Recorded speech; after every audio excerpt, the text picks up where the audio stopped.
근데 모든 것이 때가 있다 하면서 그리고 이제 그 때에 맞춰서 우리가 잘 이렇게 살 수 있으면 좋겠는데 그 때를 우리가 알 수가 없단 말이죠. 그죠?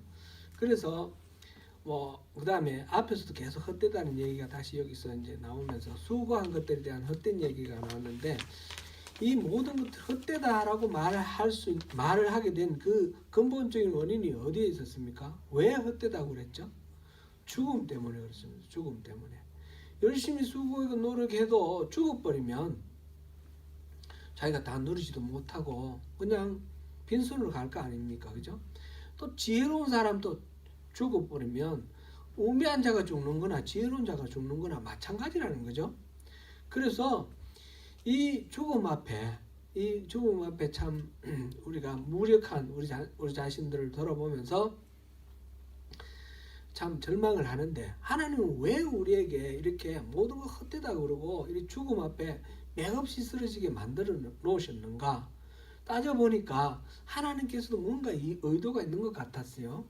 하나님께서 두 가지를 말씀하셨어요. 두 가지. 하나는 뭐였죠?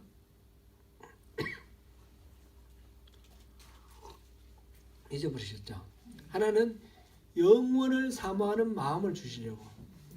우리 마음 속에 이 죽으면 다 끝이니까 아무 노세 젊어서 노세 살아 있는 동안 막 살자라든지 아니면 다 도망가다 그러면 당장 죽자 그래 죽는다든지 그러려고 그렇게 하신 것이 아니고 우리 인생의 유한함을 보면서 영원한 하나님의 그 세계를 우리가 소망을 하고 영혼을 사모하게 하려고 그렇게 하셨다는 거죠. 우리 한계를 깨닫게 하셨다는 거죠. 또 한 가지는 뭡니까? 그러한 영혼을 다스리시면서 우리 인생의 모든 것들을 주관하고 계시는 영원한 존재인 하나님을 경외할 마음을 우리에게 주시려고. 그죠? 영혼을 사모할 마음과 하나님을 경외할 마음. 그것을 위해서 하나님께서 우리에게 헛된 것을 계속해서 허락하시고 더 깨닫게 하시는 그런 분이시다라는 것을 우리 3장 앞에서 쭉 봤습니다.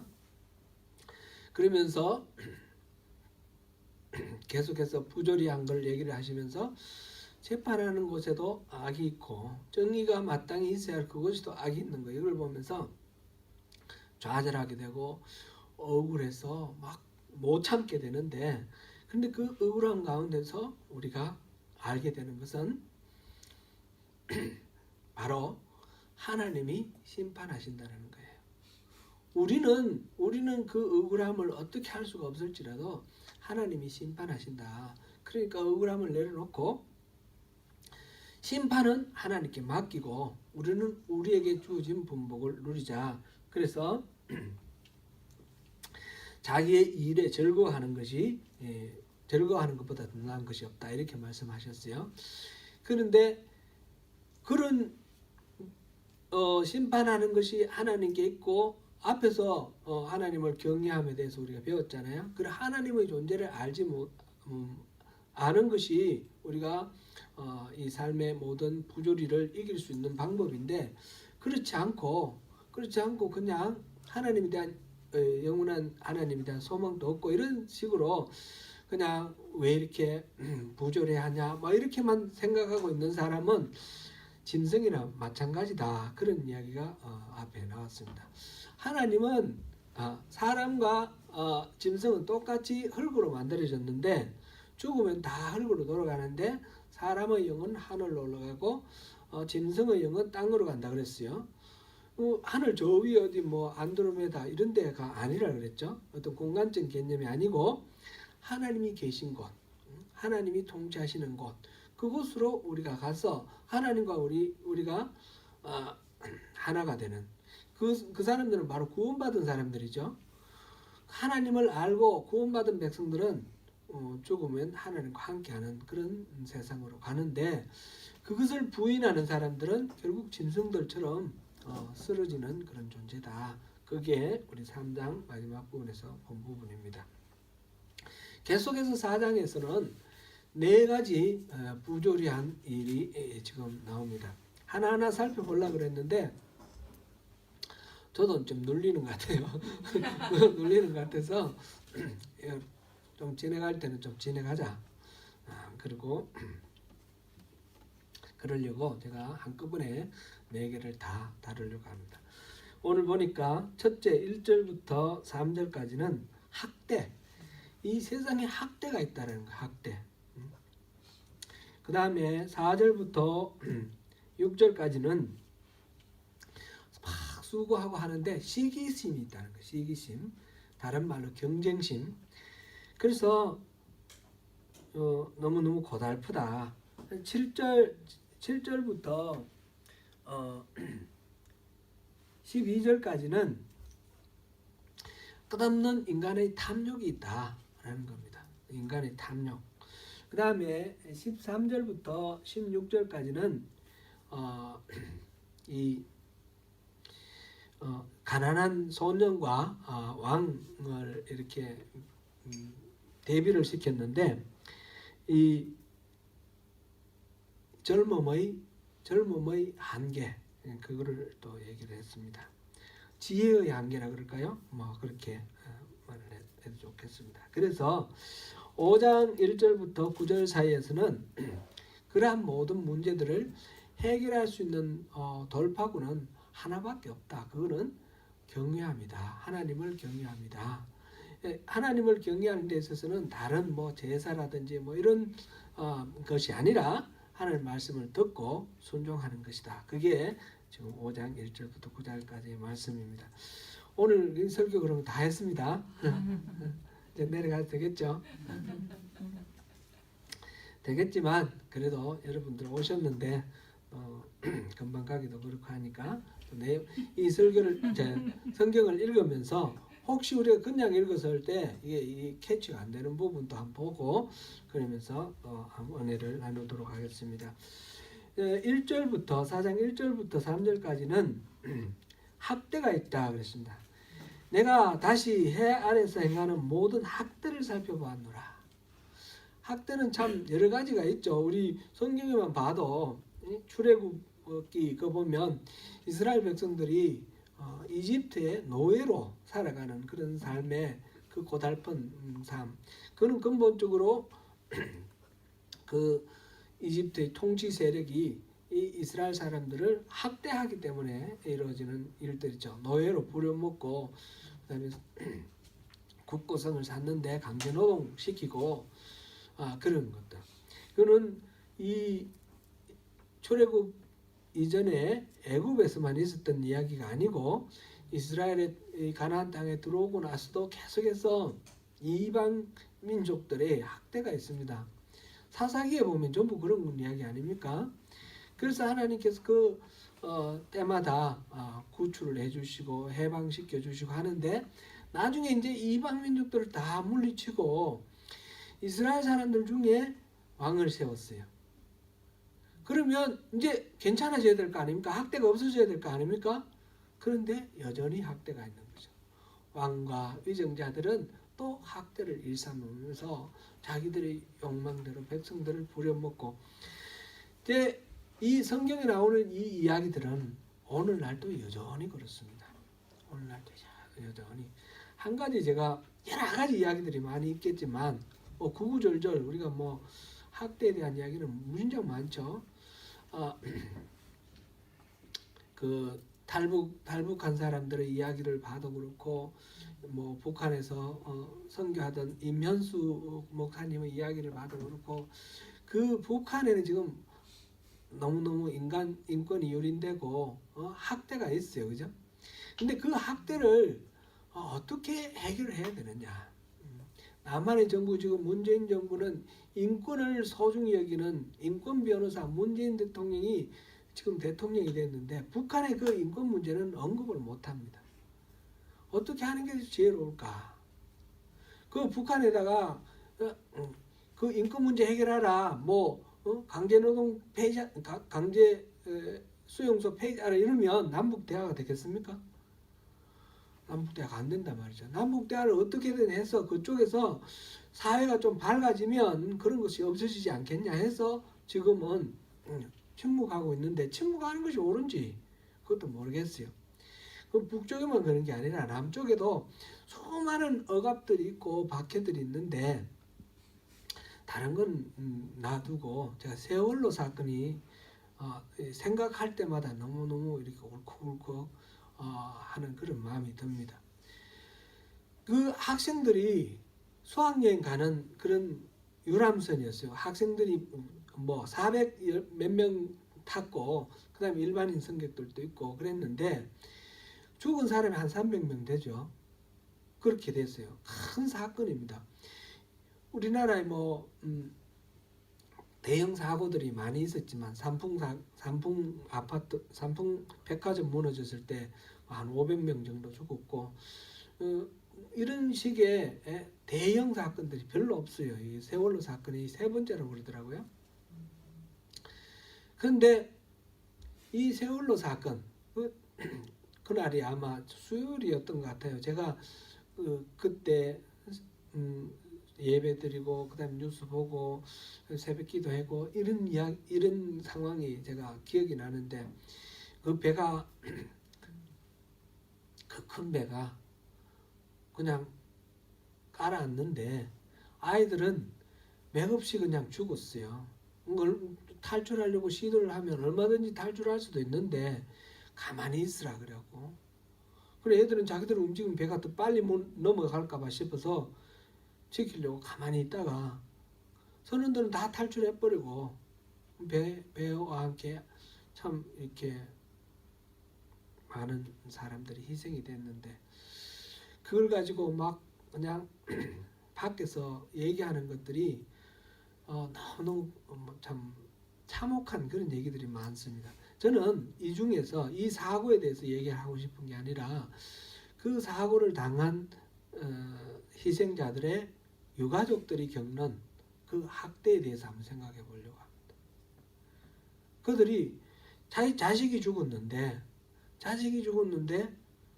그 이후에 벌어진 상황들을 보면 당연히 이 원인을 규명하라 그리고 목소리를 높일 거 아닙니까? 당연히 왜 이래 됐는지 뭐가 문제인지 알고 싶어하고 생때 같은 자식들이 갑작스럽게 죽었으니까 뭐 여기저기 하소연하고 이렇게 하는 것이 당연할 겁니다. 그런데 지금 세월호 얘기를 하면 무슨 지금은 조금 상황이 뭐 달라졌다 하더라도 그래도 여전한 것 같아요. 어떤 사람들 세월호 얘기를 하면 빨갱이라 그러고 정치적인 문제 얘기를 한다 그러고 목사도 세월호 얘기하기가 어렵습니다. 정치 이슈라고. 그런데 세월호 사건이 정치 이슈입니까? 좌파 우파가 이 세월호 사건이 다른 겁니까? 그게 아닌데 말이죠. 이 문제를 원인을 규명하고 이 대책을 세우라는 그런 요구를 하는 사람들을 보안부대에서 미행해가지고 뒷조사하고 그리고 누가 주동자다 누가 뭐 어떻다 그러면서 좌파다 뭐 빨갱이다 그러면서 옆에서 무슨 여론 조성을 해서 이런 사람들 활동 못하게 만드는 거예요. 세월호 특별조사위원회 뭐 이렇게 만들고 특별조사법 처음에 할 때 그때 대통령이 박근혜 대통령이 금방 법을 제정하겠다라고 그렇게 얘기를 하면서 그 당시 뭐 여당이 막 주도를 하다가 중간에 그 지방자치단체의 장들을 그 선거가 있어요. 보궐선거가 있었어요. 그때에 그 당시 여당이 압승을 했어요. 압승을 하니까 그 다음에 입 싹 닦아버리고 그 다음에 법안 만드는 거를 다 중지시켜 버렸어요. 그러니까 이 희생자들의 엄마 아빠들이 얼마나 억울합니까? 너무너무 분한 거죠. 그러니까 농성하고 청와대 찾아가고 그런데 그 모든 과정 속에서 이 사람들을 정치 집단, 좌파 이런 식으로 몰아갑니다. 촛불 집회가 일어나는데 많은 어떤 배경이 되었을 겁니다. 그래서 그 정권이 물러가고 새 정권이 왔습니다. 문재인 정권이 왔으니까 이제 세월호로 인해서 그 감춰져 있던 모든 진실이 밝혀지고 모든 억울함들이 풀릴 거로 알았는데 지금 아직까지도 여전히 그 문제는 하나도 해결이 안 됐습니다. 하나도 밝혀진 게 없습니다. 세월호 그 사건으로 처벌받은 사람은 1, 2, 3정 그 정장 한 사람뿐입니다. 그 세월호가 일본에서 들어올 때 이 배가 낡은 배였는데 바로 그 직전에 이 배를 더 연장해서 사용할 수 있도록 법을 만들고 그 불법 개조한 것들을 눈 감아주고 이런 그 관련된 공무원들이 있습니다. 그래서 뇌물 받아가지고 처음에 이렇게 뭐 재판을 하고 했는데 다 무죄 석방돼 버렸어요. 그런 거 생각하면 너무너무 참 답답하고 그런데 더 답답한 거는 교회들이 세월호 그 가족들을 교회에서 품어주고 위로해줘야 될 거 아닙니까? 그런데 그 사람들을 정치 활동한다 그러고 좌파라고 그러고 빨갱이라고 그러고 교회에서 몰아낸 겁니다. 그때 세월호 그 희생자들 아이들 중에 한 3분의 1은 기독교인이에요. 그 정도 되겠죠? 3분의 1이나 아니면 4분의 1 정도 우리 인구 비례로 따졌을 때 한 그 정도는 기독교인입니다. 그 부모들 다 기독교인이에요. 그런데 교회 다니다가 대부분이 교회를 그만뒀다는 거예요. 교회에서 상처받았어. 사람들이 얼마 받아먹었냐 그러고 생때 같은 자식 잃었는데 얼마 받아먹었냐고 뭐가 그렇게 중요합니까? 실제로 받지도 않았는데 그게 저는 그게 정말 너무너무 심각한 학대라고 생각합니다. 아직도 가해지는 학대하는 사람에게 학대당하는 사람에게 정작 필요한 것은 다름이 아니라 위로자입니다. 위로자. 마음을 알아주고 공감해주는 위로자. 그런데 그들에게 위로자가 없다는 겁니다. 특별히 교회가 위로하지 않는다는 겁니다.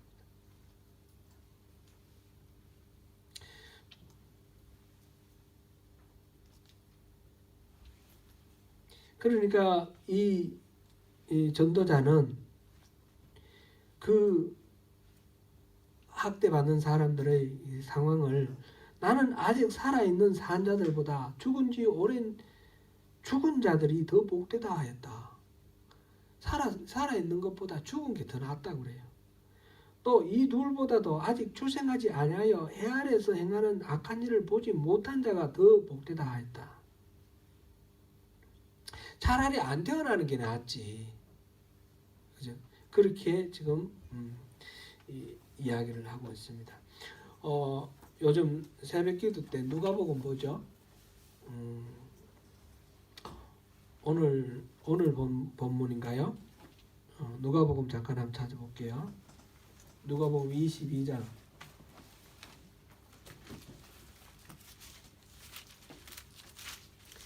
누가복음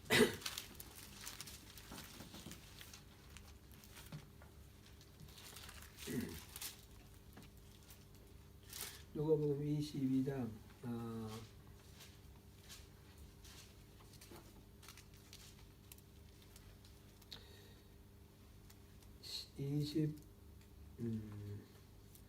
25절 우리 같이 한번 읽어볼게요.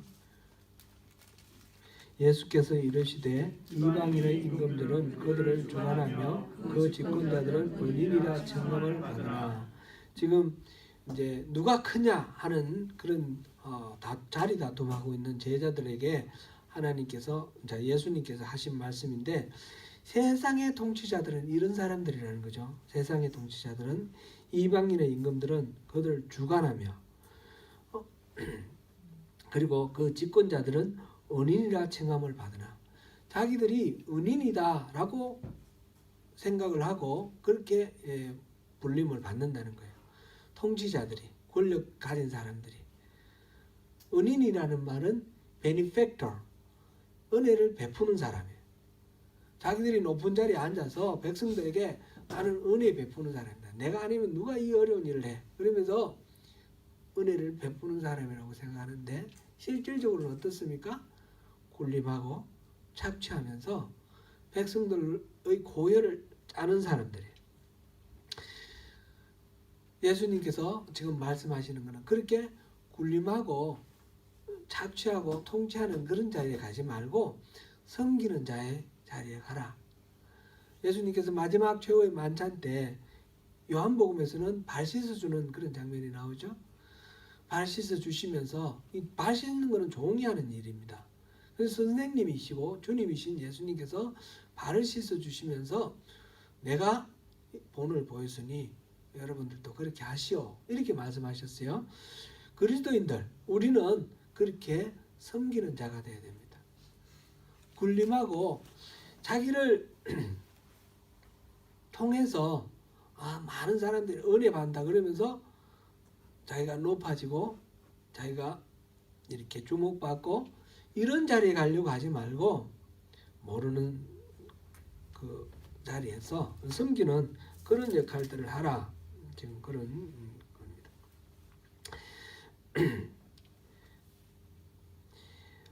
권세 이 전도서로 다시 돌아가서 학대받는 자들에게는 위로자가 없고 또 학대를 하는 사람, 그들을 학대하는 자들의 손에는 권세가 있으나 학대를 하는 사람들은 권세가 있다. 그러면서 그 권세를 가지고 지금 누가복음에서 예수님이 말씀하시는 것과 연결을 지었는데 그들은 자기들이 은혜를 베푸는 사람이다. 이런 식으로 생각을 하고 있습니다. 세상에 학대가 일어나는 곳이 어디 한두 군데가 아니고 여러 군데 있겠지만 그 모든 자리 현장에서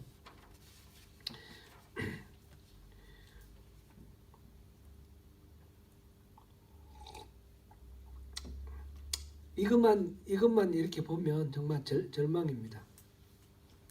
사는 것보다 죽는 게 낫다고 그랬습니다.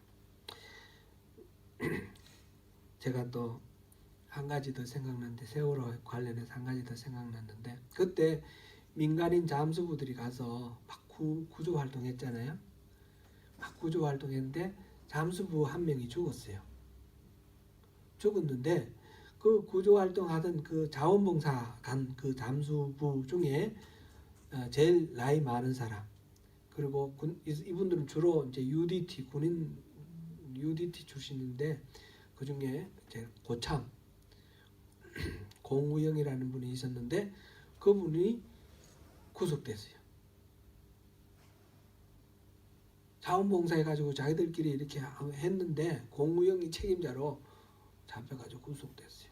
그래서 재판 받았어요. 1년 얼마나 이렇게 재판 받는데 나중에 결국은 무죄로 이제 석방됐지만 그 잠수부 중에 그 국회에 나가지고 청문회에 나가지고 막 화를 내면서 다시는 나라에서 이런 어려움이 있을 때 부르지 마시오. 그렇게 말한 사람이 있어요. 김관홍이라고 잠수사 젊은 사람. 이 사람은 수십 명을 이렇게 252명인가 그 시체를 꺼낸 사람이에요. 근데 결국은 이 사람은 자살을 했어요. 너무 우라통이 터지고 이제 말하자면 트라우마로 정신 장애가 온 거예요. 그래 자살을 했어요. 김관홍 잠수사가. 그 사건의 진상이 제대로 규명되고 책임질 사람이 책임지고 이렇게 되면 그 치유가 그래도 수월할 텐데 그렇지 않으면 이게 치유가 안 될 거예요. 또 제주도에 의인이라는 그러니까 애들 막 이렇게 줄 달아 땡겨 올리고 한 사람 그런 사람 뉴스 보신 기억이 날 겁니다. 그 김동수라는 분인데 자기 딸이 곧또래가 있어가지고 목숨을 걸고 이 애들을 끌어내고 그랬는데 자기 눈앞에서 보는 사이에 다 못 끌어내고 거기서 물에 휩쓸려 들어가는 걸 봤지 않습니까? 그러니까 이 사람도 트라우마로 몇 번 자살 시도를 했어요. 아직까지는 뭐 또 잘 살고 계시는데 너무너무 그런 어려운 일들이 많이 있습니다. 우리가 생각나는 대로 세월호 문제가 잘 해결되고 그 유가족들이 위로받도록 하나님의 위로가 임하시도록, 그리고 그 트라우마로 힘들고 병들 이제 정신적으로 이렇게 아프신 분들 치유받도록 우리 생각나실 때마다 기도하시면 좋을 것 같아요. 학대받는 사람의 이 영역이 많겠지만 세월호를 우리 한번 생각해 봅니다. 그 다음에 이 절망적인 상황은 일단 남겨놓고요. 모두 다가 마찬가지예요. 지금 다 바람을 잡는 것과 같다고 그랬으니까. 4절부터 6절까지는 내가 또 본적 사람이 모든 수고와 모든 재주로 말미암아 이웃에게 시기를 받으니 이것도 헛되어 바람을 잡는 것이로다. 열심히 수고하고 그렇게 해서 노력을 하고 애써서 분투하며 살아가는 삶입니다. 부지런한 사람이죠. 부지런하게 열심히 일하는 사람. 근데 그것도 다 헛되어 바람을 잡는 것이다. 그렇게 표현을 했습니다. 그런데 여기서 이웃에게 시기를 받기 때문에 바람을 잡는다 이렇게 지금 되어 있습니다. 근데 얼른 그거는 수긍은 잘 안 갑니다. 내가 잘 됐어요. 이웃에서 시기 질투를 해요. 그럼 나는 어떤 겁니까? 그렇게 보기에는 조금 뭔가 미흡합니다. 그렇게 해석할 수도 있는데 이 부분은 시기를 받으니가 아니라 이웃을 시기하는 것 때문에 시기한 모든 재주로 말미암아 성취를 했는데 이웃을 시기하는 동기로 이것을 했기 때문에 헛되어 바람을 잡는 것 같다. 열심히 일해서 성취를 했는데 그 성취의 동기가 시기하는 것이기 때문이다라는 겁니다. 혹시 NIV 성경 있으신 분 있으세요? NIV 성경 제가 읽어드릴게요. And I saw that all toil and all achievement spring from one person's envy of another. This too is meaningless, a chasing after the wind. 여기서 보니까 achievement, 모든 성취, 모든 땀, toil and all achievement, 모든 땀과 성취를 말했는데 spring from one person's envy. 어떤 사람의 그 시기심에서 나온 성취, 그렇게 말하는 거예요. 그죠? 그래서 of another, 다른 사람의 of another 이 말이 들어있는데 이게 이제 좀 어렵습니다. 그래서 번역을 이웃에게 시기를 받으니 그랬는데 이웃에 대해서 시기하는 것 때문에 거기서부터 스프링 나온 그런 것으로 우리가 해석을 할 수 있습니다. 여기 보니까 번역에 따라서 조금 여러 가지 지금처럼 우리 개정계획처럼 해놓은 데도 있고 NIV처럼 그렇게 해놓은 데도 있습니다. 현대 성경 보니까 이웃에 대한 시기심 이렇게 분명하게 제가 말씀드린 대로 그렇게 번역되어 있고, 공동 번역과 새 번역에 보니까 다른 말로 표현했어요. 서로 경쟁심 때문에 이룬 것 성취는 다 헛되다 그렇게 해놨습니다. 그래서 4절부터 6절까지 지금 얘기하고 싶은 거는 이 시기심이 자기 안에서 생긴 시기심이든 다른 사람에게 생긴 시기심이든 마찬가지라고 생각되고요. 그래서 시기심 때문에 열심을 내는 것, 경쟁심 때문에 열심을 내는 것, 이건 다 동기가 순전하지 않기 때문에 결국 이게 만족이 안 된다는 거죠. 내가 다른 사람 잘 되는 거 보고 내가 그것 때문에 분발을 해서 열심히 했는데 내가 어느 정도 올라가면 만족이 되나요? 더 잘 된 사람이 또 보이잖아요. 한이 없는 거예요. 한이 없어. 이재용 삼성 한국에서 제일 부자라는 이재용 씨 같으면 더 이상 욕심이 없고 괜찮을까요? 또 다른 사람 잘 되는 거 보면 시기심 안 생길까요? 화웨이가 잘 되면 막뭐 생기고 그렇겠죠. 아이폰 뭐 이런 게 서로 이렇게 계속해서 더 나은 상대들이 나오기 때문에 이것도 끝이 없다라는 거죠. 끝이 없고 바람을 잡는 것이다. 그랬어요. 그래서 5절 보니까 우매자는 팔짱을 끼고 있으면서 자기의 몸만 축낸다. 이거는 열심히 일하는 사람하고 대비되는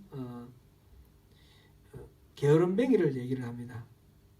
좀 게으른 사람.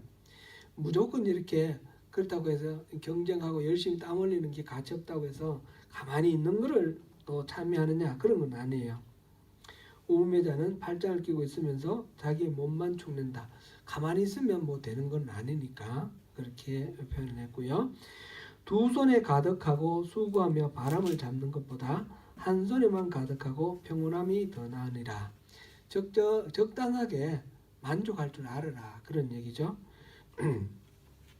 너무 모든 것들을 경쟁심, 시기심에 다 맡기고 자기가 그것을 쫓아가느라고 정신없이 살아가다가 어느 날 정신 차려 보니까 자기는 병들었고 뭐 그런 경우들 많지 않습니까? 그런 식으로 허망하게 그런 것들은 다 허망하다라는 겁니다. 그렇다고 해서 아무것도 안 하고 가만히 있는 거 우매한 자, 게으름뱅이, 그걸 좋다고 말할 수도 없는 거죠. 그래서 한 손에 잡고 한 손으로 이렇게 여유를 가지고 평안함을, 그래서 삶의 질이라고 할 수 있겠죠. 삶의 질을 깨닫는 그것이 더 낫다, 그렇게 얘기합니다. 시기심이나 경쟁심으로 이끌리는 인생의 부조리, 허망함, 그걸 얘기를 하고 있고요. 7절부터 12절까지는 인간의 욕망입니다. 탐욕입니다. 내가 또다시 해 아래서 어떤 것을 보았도다. 그러면서 어떤 사람은 아들도 없고 형제도 없이 홀로 있으나 그의 모든 수고에는 끝이 없도다.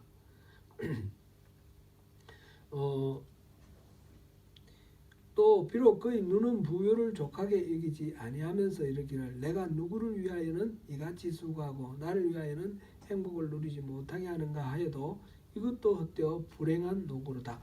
이것도 앞에서 4절부터 나오는 그 하고 좀 비슷한 차원이긴 하지만 좀 다른 차원에서 열심히 노력하는데 아들도 없고 형제도 없다는 거죠. 열심히 노력해 돈 많이 벌었어요. 자기도 다 쓸 수도 없고 물려줄 만한데도 그렇게 해서 뭐 대학교에 발전기금 내고 이러면 좋겠죠. 그런 좋은 역할을 하는 사람들도 많이 있어요. 많이 있는데 헛되게 그냥 끌고 모으는 데만 애쓰는 그런 것들을 불행한 노고다, 이렇게 표현을 했습니다. 이 사람은 왜 이렇게 돼 있습니까? 자식도 없고 형제도 없고, 그러니까 너무 외로운 거예요. 외로우니까 그 외로움을 달랠 수 있는 방법으로 열심히 일을 하는 그런 케이스다, 이렇게 볼 수 있겠습니다. 다른 낙이 없어요. 삶에 낙이 없어요. 그래서 열심히 일을 해서 수고하는데, 그것보다는 지금 9절에서 두 사람이 한 사람보다 나으면 그들이 수고함으로 좋은 상을 얻을 것입니다. 혹시 그들이 넘어지면 하나가 그 동물을 붙들어 일으키려니와. 두 사람이 있으면 한 사람 혼자 있는 것보다 낫다. 서로 도와주고 일으켜주고 그렇다는 거죠. 그러니까 여러분들 다 우리 주원이 빼놓고 다 결혼하셨네요. 네. 결혼 잘하셨습니다. 혼자 어떤 사람 요즘 뭐 비혼주의자가 많아지고 결혼을 안 하는 그런 경향들이 점점 많아지는 것 같아요. 그런 말이 있죠. 결혼해도 후회하고 안 해도 후회한다고. 근데 성경적인 의미로 보면 결혼하는 게 맞는 거예요.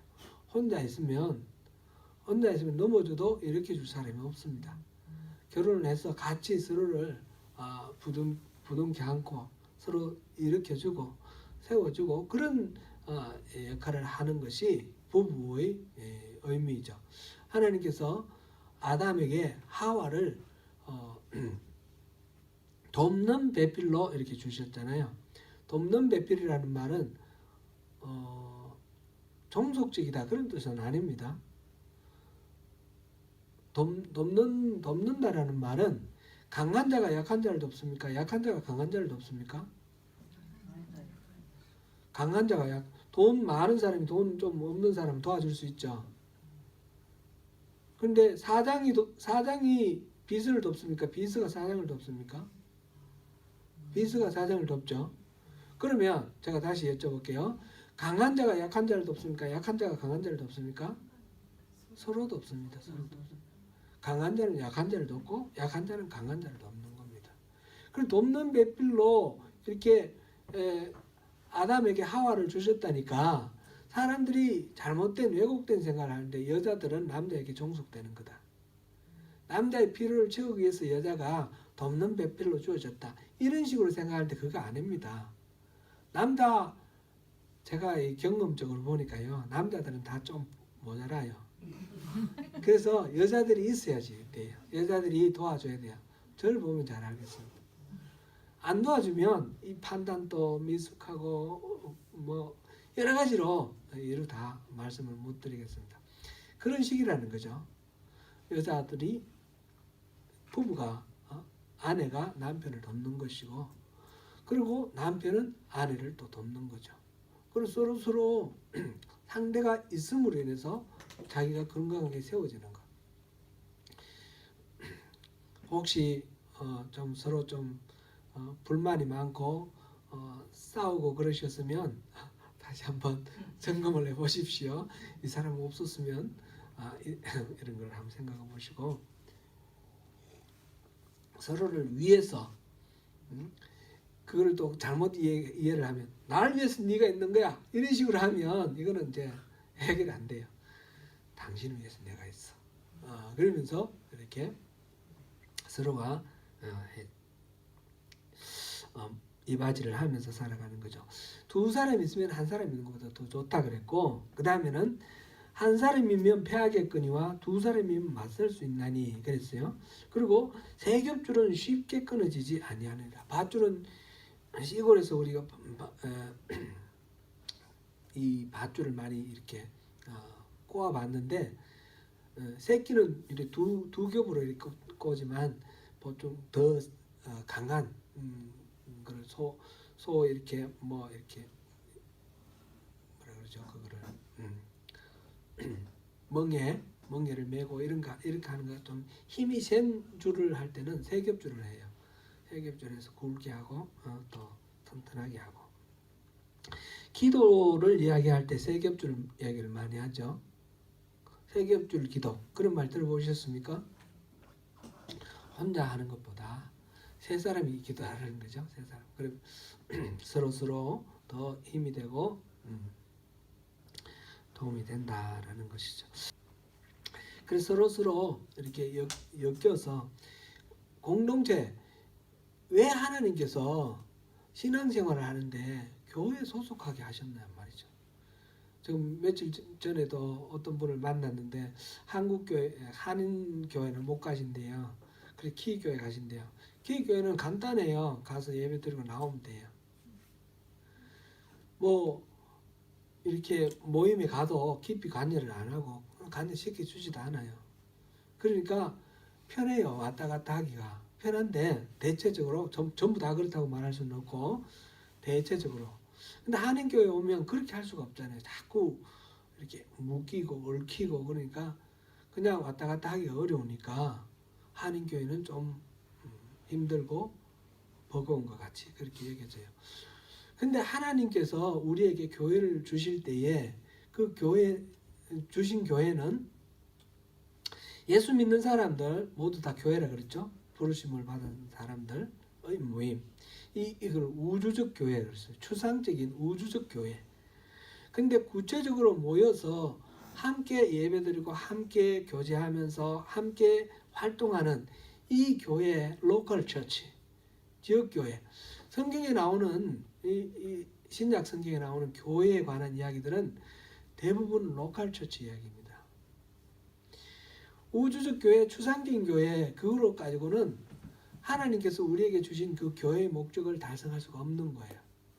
구체적인 목적, 구체적인 로컬 처치에 소속되어야 그래야지 하나님께서 우리에게 교회를 통해서 베푸실 그 은혜 그거를 우리가 누릴 수 있는 거예요. 서로 얽히고 뭐 설키고 하는 관계가 복잡하지만 그 속에서 우리가 인격이 더욱 예수님 닮아가고 인내심이 더 깊어지고 뭐 이러면서 하나님이 우리를 담금질하고 풀림, 불림 이런 연단의 과정으로 우리가 함께 공동체 생활을 할 수 있도록 하셨고 또 세겹줄이 쉽게 끊어지지 않는다 그랬지 않습니까? 서로 함께 모아서 그 힘을 협동을 해서 연합해서 뭔가 일을 할 수 있도록 하고 또 훈련을 받게 하고 이런 공동체의 삶을 통해서 하나님 나라를 확장해 나갈 수 있도록 구체적인 역할을 하라고 지역교회를 주신 것입니다. 그래서 지역교회에 소속되어서 함께 이렇게 예배하고 함께 교제하시고 함께 사회 가시는 것을 자연스럽게 받아들이시고 그렇게 하셔야 되겠습니다. 그 다음에 13절부터 16절까지 13절부터 지금 7절부터 12절까지는 혼자 외로워서 끝없이 탐욕을 추구하는 그런 경우였고요. 이제 13절부터 16절까지는 가난하여도 지혜로운 젊은이가 늙고 둔하여 경고를 더 받을 줄 모르는 왕보다 나으니 지금 가난하고 지혜로운 한 청년이 있어요. 젊은이가 있어요. 늙은 왕이 있어요. 옛날에는 요즘 막 신기술이 막 나오니까 늙으면 그냥 뒷방 차지하게 이렇게 밀려나는 그런 기운이 있어서 조금 불편하긴 한데 옛날에는 연세 드신 분은 지혜가 많기 때문에 노인을 공경하는 그 관습 중에는 노인들은 더 지혜롭다라는 그런 전제가 있는 거예요. 세상을 더 오래 많이 살아왔기 때문에 더 해결책도 더 많이 있고 지난번에 우리 코끼리 몸무게 다는 거 그런 이야기 들었지 않습니까? 노인들은 경험이 많아 다양한 경험들이 많기 때문에 젊은이들이 경험하지 못해본 그런 것들이 있다는 거죠. 우리 아이들 키워보면 그런 거 느끼지 않습니까? 우리 첫 아이 조롱이 키울 때 모든 것들이 어색하고 모든 것들이 뭐 불안하고 막 그랬습니다. 열도 자주 나는데 열 날 때마다 응급실 가고 막 그랬습니다. 둘째, 셋째 키우면서는 그렇게 안 갔어요. 보니까 어떻게 하면 되겠더라. 그래서 옷 뺏기고 그다음에 물수건으로 닦이고 이러면서 이 경험이 쌓이는 거죠. 아기 키우면서 처음 키울 때, 첫 애 키울 때는 너무너무 막 힘들고 불안하고 어려워요. 근데 둘째, 셋째 되면 괜찮아요. 그런데 할머니가 계시면 어른이 계시면 어떻습니까? 시집살이 하는 건 힘들겠지만 아기 키우는 거는 어른이 계시면 경험이 많으신 분들이 또 노하우를 전수해 주시니까 걱정 그만큼 적게 하지 않겠습니까? 제가 어릴 때 보니까 우리 어머니가 생각이 나는데 우리 어머니는 동네의 의사였어요. 젊은 사람들 아기 얻고 이렇게 막 밤에 새벽에도 찾아오고 저녁 늦게도 찾아오고 울면 열이 많이 나면 뭐 따주시고 그다음에 뭐 설사하면 홍시 먹이고 뭐 이런 식으로 민간 요법으로 처방을 하시는데 그렇게 해가지고 배 아플 때는 뭐 또 이렇게 종지에 쌀을 넣어가지고 이렇게 배에 이렇게 문지르더라고요. 그게 뭐 어떤 효과가 있는지는 모르겠어요. 그런데 그렇게 하면 배가 안 아파져요. 엄마 손은 약손이고 뭐 저를 통해서 허의 배는 통배다 뭐 그러면서 또 이렇게 하시던 것도 생각나고요. 그 아이를 처음 나와서 처음 기르는 사람들의 그 경험 없는 그 불안함, 그거를 동네에서 이렇게 해결해 주는 어르신이 있는 거예요. 우리 어머니가 그런 역할을 하셨던 것 같아요. 어른이 있으면 그만큼 우리가 안심이 되는 거죠. 그런데 젊은이가 있고 어른이 늙은이가 있어요. 그러면 누가 더 지혜로울까요? 늙은 어른이 더 지혜롭겠죠. 여기는 거지 같은 가난한 사람이고 여기는 왕이에요.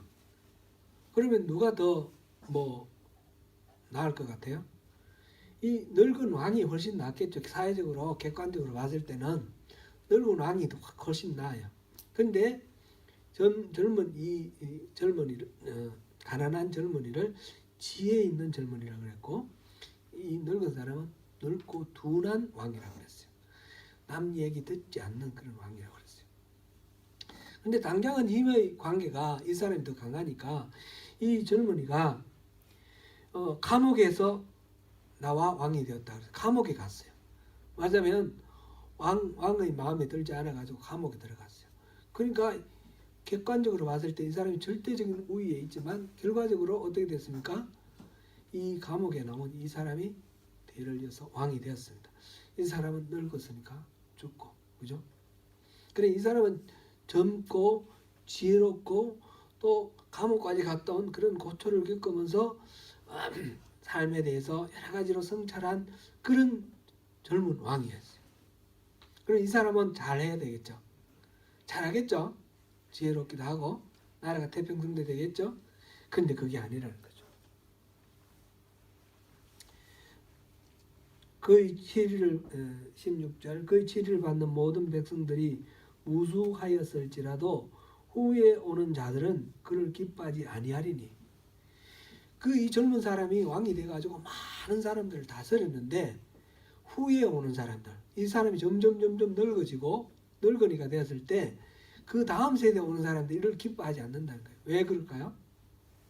이 사람도 옛날에 그 늙은 왕처럼 늙고 또 둔하여 경고를 더 받을 줄 모르는 그런 왕이 된 거예요. 세월이 지나가면서. 말하면 요즘식으로 표현하면 꼰대가 된 거예요. 꼰대가. 요즘 그 세상에서 좀 이렇게 적나라한 표현으로 꼰대라는 게 있더라고요. 남한테 막 지적하고 가르치고 잘난 척하고 그런데 실제로는 들을 줄도 모르고 막 이렇게 기득권만 움켜잡고 있는 그런 사람. 지금 젊었을 때 지혜롭고 그래서 왕에게 올바른 말을 잘 건의했는데 오히려 왕으로부터 미움받아 감옥 가고 이 참 멋있는 사람이었는데 이 사람이 왕이 되고 난 뒤에 똑같은 그 늙고 둔한 왕이 되더라는 거예요. 이렇게 보니까 이것도 헛되어 바람을 잡는 것 같다는 거죠. 지금 학대받는 것도 그렇고 그 다음에 시기심, 경쟁심으로 열심히 일하는 것도 그렇고 혼자 외롭게 그렇게 살면서 분투하면서 노력하는 그것도 그렇고 지금 지혜롭다고 칭찬받고 존경받던 그 젊은 사람이 왕이 된 이것도 그렇고 모든 것들이 다 헛되어 바람 잡는 것 같다는 거예요. 참 사장은 전체 다가 이 암담한 이야기예요. 암담한 이야기인데 5장으로 넘어가면 결국은 결론은 7절입니다. 7절부터 읽고 그 다음에 넘어가겠습니다. 꿈이 많으면 헛된 일들이 많아지고 말이 많아도 그러하니 오직 너는 하나님을 경외할지니라. 하나님을 경외하라. 이게 답이라는 겁니다. 이게 답. 그래서 너는 하나님의 집에 들어갈 때에 내 발을 삼가라. 발을 삼가라. 이 모세를 찾아오신 하나님께서 내 신발을 벗으라 그러셨잖아요. 발을 삼가라. 이 삶의 자리를 바꾸라는 거죠. 여기저기 아무데나 돌아다니던 그 신발 벗어버리고 내 앞에 단독자로 서서 나와 대면하자. 그런 말씀이 신발을 벗으라는 거예요. 신발. 발을 삼가라는 그런 말이죠. 내 생각, 내 경험, 내 모든 것들 내려놓고 그리고 겸손하게 하나님 앞에 나가라. 하나님 집에 들어가라. 그래서 가까이 하여 말씀을 듣는 것이 우매한 자들이 제물 드리는 것보다 낫다. 그러니까 하나님 앞에 가서 가장 필요한 게 뭡니까? 말씀을 듣는 겁니다. 제물을 드리는 것보다 말씀을 듣는 것이 중요하다는 것입니다. 우리가 예배 시간에 강조하고 또 강조하고 강조하는 게 그거 아닙니까? 그죠? 열심히 제사 예배 드리고 예배 안 빠지고 11조 헌금 열심히 하고 뭐 이렇게 하는 거 다 중요하지만 그것이 신앙의 본질은 아니라는 거예요. 리추얼 정해진 종교적 의식을 잘 시간에 맞춰서 잘 수행하는 것 이게 신앙이 아니라는 거예요.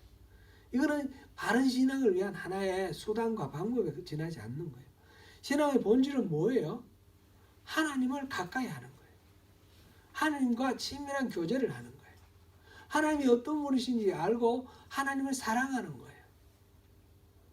그렇게 하나님과 친밀한 교제를 하다 보면 하나님의 마음을 알고 하나님 뜻을 아니까 우리가 그게 동참해서 하나님 동력자 되는 거예요. 이게 하나님을 바로 알고 하나님을 섬기는 것이라는 거죠. 리추얼은 그것도 하나의 수단이고 방법이지. 그건 하나님을 가까이하고 알려고 하는 그런 하나의 방법이지. 그게 본질이라고 생각하면 그건 착각이라는 거죠. 그런 걸 율법주의라고 그랬지 않습니까? 율법주의. 율법주의는 신앙이 아닙니다. 그건 가짜 신앙입니다. 여기서 지금 말하는 게 뭡니까? 우매한 자들이 제물 드리는 거 그거 아니다는 거죠. 가까이 하여 말씀을 듣는 거. 말씀 듣는다는 건 그냥 말씀 잘하시네 이래 듣는다는 말이 아니죠. 부모가 자식이 너 내 말 안 들을래? 이럴 때 듣는 말이죠. 이건 순종이라는 뜻입니다. obey, 순종. 하나님을 가까이 하면서 하나님이 우리에게 주시는 말씀을 잘 순종하는 것. 그거를 말하고 있습니다. 그러면서 그 다음에 함부로 입을 열지 마라. 말을 많이 하지 마라. 그 이야기 나왔고요. 서원은 하면 갚아라. 서원하고 안 갚을 서원대로 안 할 것 같으면 아예 안 하는 것이 낫다. 서원 안 하는 것이 낫다. 서원했으면 서원을 갚으라. 그렇게 지금 얘기를 하고 있습니다. 그리고 말 많고 뭐 이렇게 하는 거 하지 말고 하나님을 경외함으로 하나님 앞에 나가라. 그것이 이 모든 헛되고 헛된 것들 바람을 잡는 것 같은 이 허망한 인생의 모든 부조리와 모든 해악들 그것들 속에서 우리가 바르게 살 수 있는 유일한 소망이고 방법이라는 겁니다. 하나님을 경외하는 것입니다. 7절까지는 하나님과 우리와의 관계를 회복하는 것이고 8절 9절은 이웃들과의 관계 속에서 또 하나님을 바로 섬기는 그 자세로 내 이웃을 내 몸과 같이 사랑하라. 그런 차원이죠. 하나님을 사랑하고 내 몸과 이웃을 사랑하라.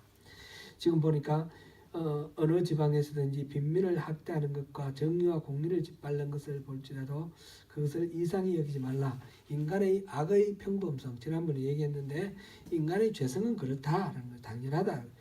그렇다고 해서 이게 옳다 이 말이 아니에요. 너무너무 참 인간은 그런 악한 존재다.